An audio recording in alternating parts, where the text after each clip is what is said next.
Les changements climatiques vont avoir une forte influence sur la croissance des forêts de montagne.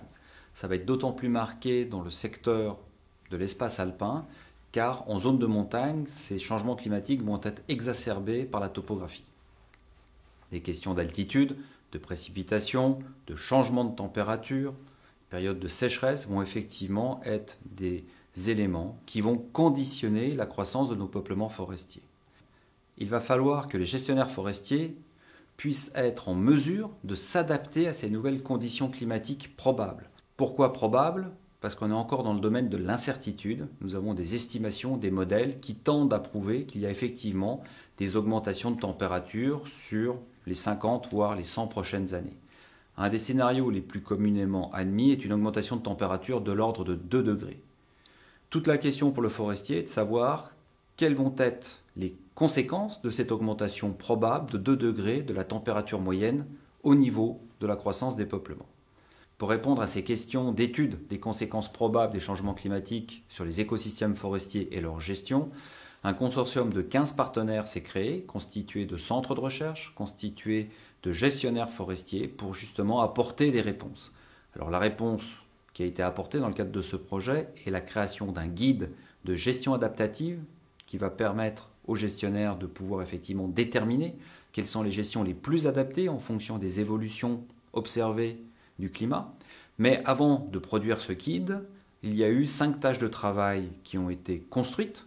La première tâche de travail, logiquement, s'est intéressée à la distribution spatiale des espèces forestières. Donc par exemple, où sont situées actuellement les épicéas, où sont situés les hêtres, et on a suivi l'évolution dans le temps de la distribution spatiale de ces essences avec des horizons de 20 ans, 50 ans et 100 ans.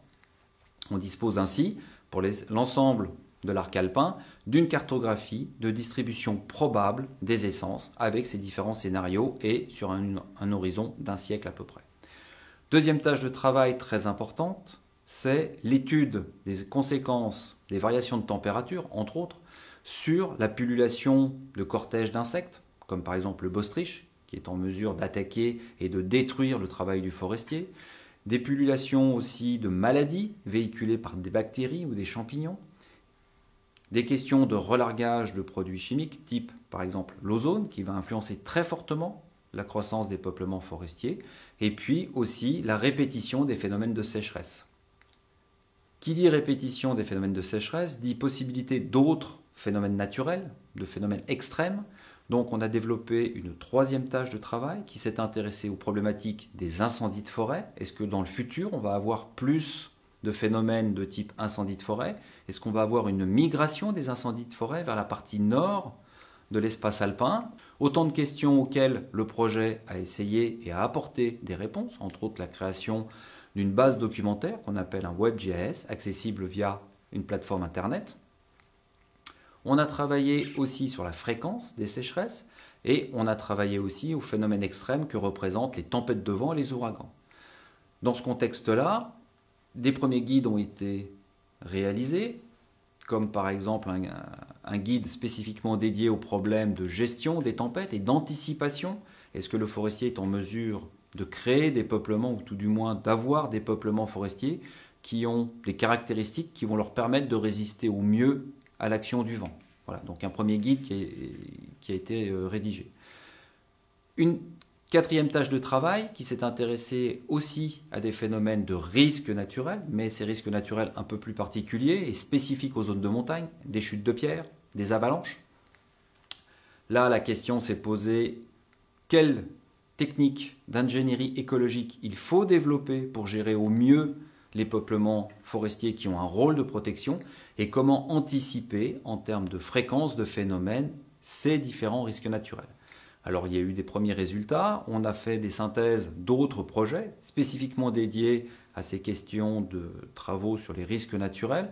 Entre autres, on a utilisé comme scénario le fait que dans le domaine des avalanches, il n'y a pas forcément d'augmentation de fréquence envisagée sur les 100 prochaines années. Par contre, pour les chutes de pierre, on risque d'avoir effectivement une recrudescence des phénomènes par des alternances de cycles gel-dégel beaucoup plus marqués que ce que l'on observe au jour d'aujourd'hui. Donc tout ça a été pris en compte et a été formalisé au sein de checklists, c'est-à-dire d'outils que le gestionnaire va pouvoir emmener avec lui sur le terrain pour apprécier l'état de protection que va pouvoir offrir les peuplements et estimer leur évolution probable. En croisant des cartes de zonage, c'est-à-dire de localisation des forêts à fonction de protection avec les cartes de distribution spatiale dans le futur des essences forestières, on a pu démontrer que 25% à peu près des forêts au jour d'aujourd'hui vont être amenées à jouer un rôle de fonction de protection qu'elles n'ont pas au jour d'aujourd'hui. Donc une augmentation d'à peu près un quart de la surface couverte par les forêts à fonction de protection. Donc une fonction très importante pour le bien-être et la qualité de la vie dans l'espace alpin. Dernière étape des tâches de travail, c'est la synthèse de toutes les connaissances, de tous les guides, de tous les outils de gestion qu'on a pu développer dans les 4 précédentes tâches. Donc on a créé un guide de gestion adaptative qui va être diffusé très largement auprès des gestionnaires forestiers, auprès des autorités politiques, les maires, les représentants des États au niveau région, au niveau département, au niveau commune. Ce guide a pour vocation d'être un utilitaire pour le gestionnaire, en fait un pense-bête, qui va lui permettre de se poser les bonnes questions aux bons endroits et d'essayer d'anticiper effectivement les conséquences des changements climatiques, voire de pouvoir développer des peuplements forestiers qui seront les plus à même de pouvoir résister à ces changements climatiques. L'objectif de ce guide est d'arriver à concilier les 4 fonctions principales de la forêt en zone de montagne: fonction de protection, fonction économique de production de bois, fonction de préservation des milieux naturels, donc pour la faune, pour la flore, et une fonction sociale, récréative, d'accueil du public. Le guide produit au sein du projet Manfred est en fait un outil d'aide à la décision pour les gestionnaires forestiers. Il est bien évident que l'on n'a pas pu traiter tous les cas de figure possibles et présents sur l'espace alpin.